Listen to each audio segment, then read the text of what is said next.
안녕하세요. 문구라니입니다. 혹시 오늘이 만년필의 날이라는 거 알고 계셨나요? 저도 어쩌다 보니까 알게 됐는데 매년 11월 첫째 주 금요일을 만년필의 날로 지정을 했다고 해요. 그래서 일상생활에서 만년필 사용을 환영하고 손글씨 사용 전체를 부활시키기 위해서 2012년에 제정을 했대요.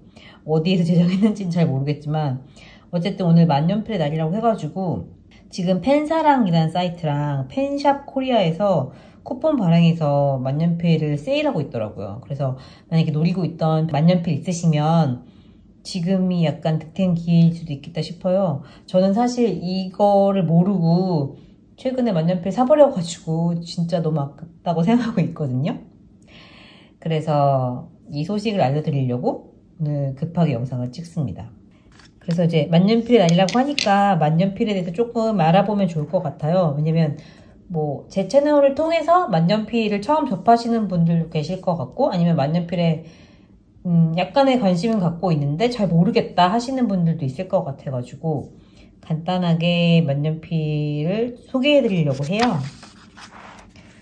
일단 만년필은 그 만년 동안 쓸 수 있는 붓이라는 개념이죠. 그래서 이제 닳지 않으니까 계속 쓸 수 있다라는 의미로 만년필이라고 부르고요.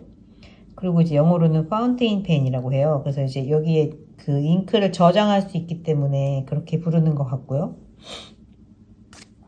그리고 이제 간단히 만년필의 구조를 잠깐 보자고 하면은 여기에 제가 스탬프를 찍어서 설명을 해놨는데 크게 여기는 캡, 이제 뚜껑 부분이죠. 캡이고 여기는 배럴, 바디라고도 하죠. 그리고 여기 펜 쪽 부분은 립이라고 하고요. 이 펜 끝에 보면은 여기 동그란 부분이 있어요. 펜 끝에 이렇게 동그랗게 쇠가 이렇게 뭉쳐져 있는 형태가 있거든요. 여기를 펠렛이라고 한대요. 펠릿이라고 한대요. 펜 포인트라고도 하고요. 그래서 이제 이 부분을 통해서 글씨가 써지는 겁니다. 그리고 여기 이 부분이 피드라고 해서 이 안쪽에도 이렇게 조금 나와 있거든요. 그래서 여기서 잉크가 빨아 올려져 가지고 이 립까지 잉크가 이동되게끔 만들어주는 거고 보통 잉크의 흐름을 좌우하는 부분이라고 보시면 됩니다. 이건 제가 갖고 있는 오로라 만년필인데 예뻐서 그냥 예시용으로 들고 왔습니다. 그래서 이제 만년필을 이렇게 잉크를 저장하는 통이 있는 필기구를 통칭해서 만년필이라고 하죠. 그래서 이 잉크는 중력이랑 모세관 현상으로 펜 쪽에 공급된다고 해요.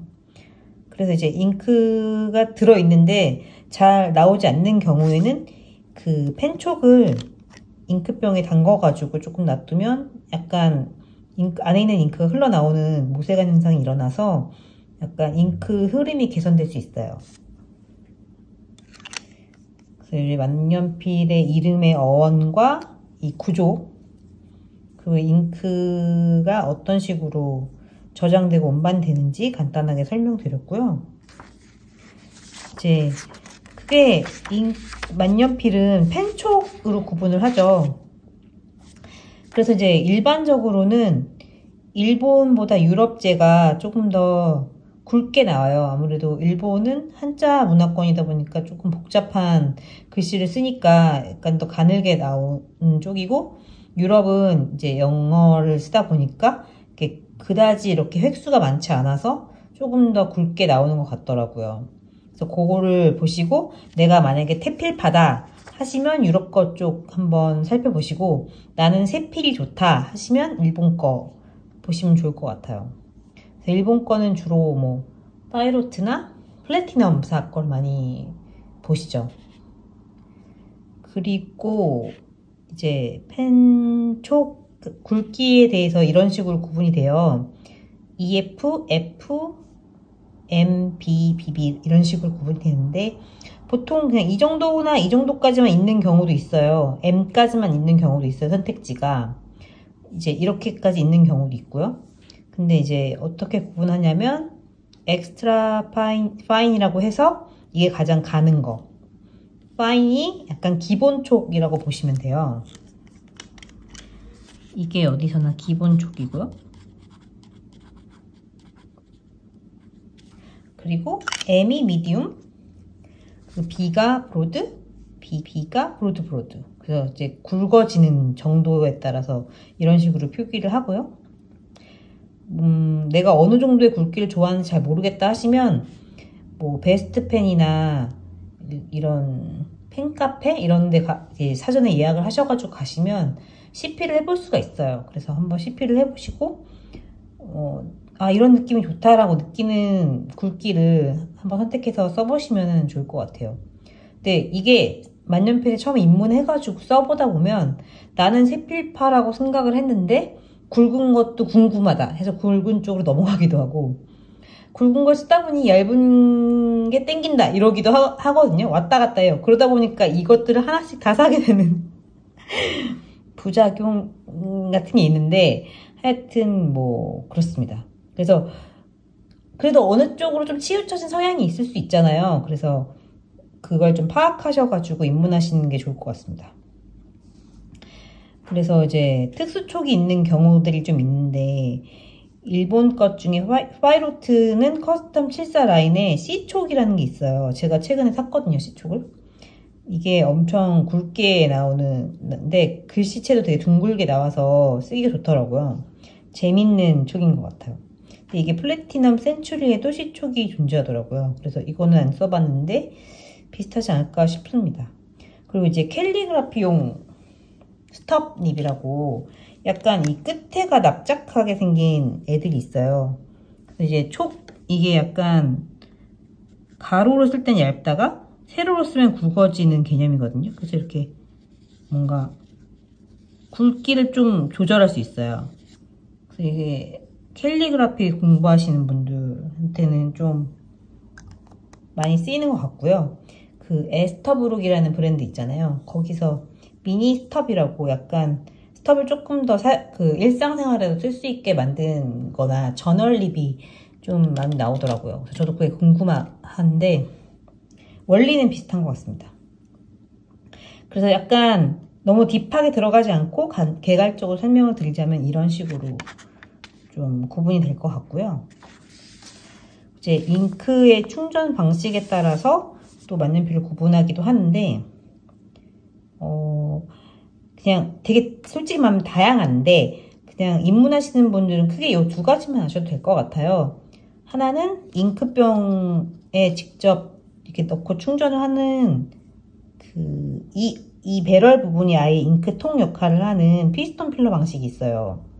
그러니까 라미 같은 경우에 이렇게 열어서 아랫부분을 열어보면은 이런 식으로 컨버터가 존재한단 말이죠. 이게 아니거나 아니면 카트리지를 끼워서 쓰면 돼요. 그래서 이제 이거를 쓰는 방식이 컨버터 카트리지 방식이고요. 그래서 이제 잉크를 저장하는 용량이 그렇게 크지 않죠. 이 컨버터가 담을 수 있는 만큼만 쓸 수 있는 거죠. 대신에 이제 약간 고급 라인에서는 이런 피스터 필러 방식을 차용하고 있는데, 대만의 트위스비라는 브랜드가 있죠. 그거는 그렇게까지 고가는 아닌데 그래도 잉크를 굉장히 어마어마하게 저장할 수 있다고 하더라고요. 저도 안 써봤는데 그것도 피스톤 필러 방식입니다. 그래서 고가 만년필만 그런 건 아닌데 대체로 고가 라인들은 피스톤 필러 방식을 많이 쓰고 있는 것 같아요. 이 오로라도 피스톤 필러 방식인데 얘는 이 안에가 열리는 구조가 아니기 때문에 이거를 직접 잉크병에 이렇게 담가서 이 끝을 돌려주면서 잉크를 충전하는 방식입니다. 그래서 이렇게 제가 갖고 있는 스탬프를 찍어가지고 약간 설명을 했어요. 그래서 사실 만년필 자체는 애초에 관리가 편하진 않아요. 근데 그 귀찮음까지도 좀 사랑스럽다고 해야 되나? 이걸 좋아하게 되면 그런 부분이 있어요. 그래서 잉크를 되게 다양하게 자주 갈고 싶은 사람들은 이런 방식도 괜찮은 것 같고요. 난 잉크를 한 번에 많이 넣고 계속 그 잉크만 쓰고 싶다 하시는 분들은 피스톤 필러 방식도 괜찮을 것 같아요. 그래서 자기가 뭘 좋아하는지 명확히 모르겠다라고 생각하면 다양하게 경험해보면서 취향을 찾아가는 것도 좋은 방법인 것 같아요. 근데 이제 만년필 자체가 너무 가격대가 있다 보니까 너무 많은 선택지를 다 하다 보면 이제 위험하잖아요. 우리의 통장이. 그래서 이렇게 좀 리뷰를 많이 찾아보시게 될 것 같긴 해요. 근데 저는 그냥 뭐 리뷰를 보는 것도 나름 도움이 되죠. 저도 딥펜을 처음 관심을 갖게 된 게 리뷰를 봤을 때니까. 근데 이제 리뷰를 보신 다음에 한 번쯤은 정말 딱 꽂힌다 하는 거 있잖아요.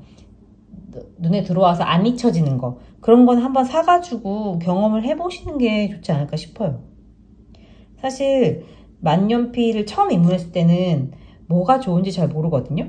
저도 아직 막 엄청 좋다 이런 거를 명확하게 느끼고 있지는 못하고 대체로 다 각각의 만년필의 특장점이 있는 것 같아서 그 부분을 좋아하는데 자기가 특히나 뭘 좋아하는지를 알려면 다른 사람의 기준 말고 자기의 기준을 알려면 일단은 시작을 해봐야 되는 것 같아요. 뭐든 마음에 드는 거 하나를 들여서 그거를 써보면서 취향을 알아가는 게 좋은 것 같아요.